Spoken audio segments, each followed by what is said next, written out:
ngubu umuntu aragati ngo bimbwa baracha wewe wakibanduresho ari bariko cyambe nuko tubiba arisha kose se umuntu abagomba kubakanganya wa mukobwa we nubwo uri umugore kwasha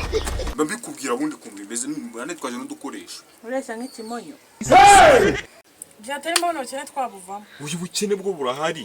ubwiye byo kunserereza ngo ndesha nk'igice n'ubundi tubibe bose dore ko abantu basigaye bafite n'amafaranga none ikibazo aya nawe uzibo nawe bagasanga bakwibye kandi badeze bakwibote cyeka nibo baziba wowe bakakujyana rero nta wanyuma yego twagiye ho sawa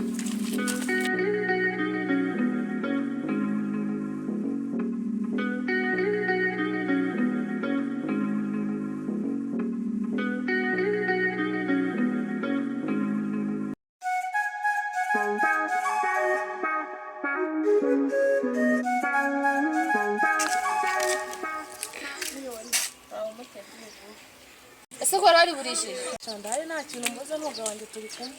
oya rero songa mukizi ko nawe mbara cyane ntago nzagiye gato sigakona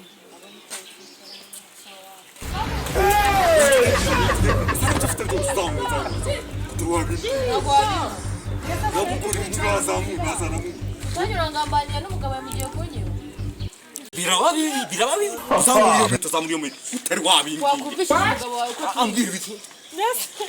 tandaburiza rakata mwica bazana abapolisi bataba nakuba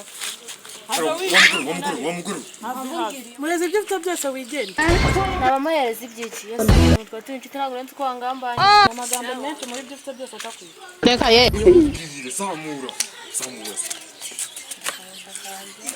nimpeta simpeta bararenza desa zamura fone ahantu ubona se ibyo nakubwiraga reka kano kazi wowe ibintu nkoreye tuzahora waba ugambaniye ni bakeya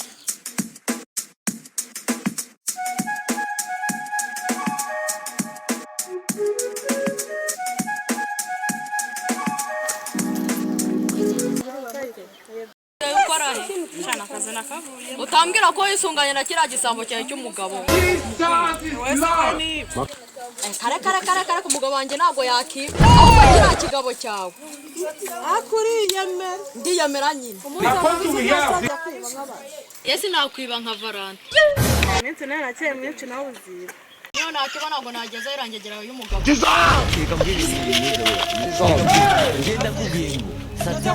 nawe reka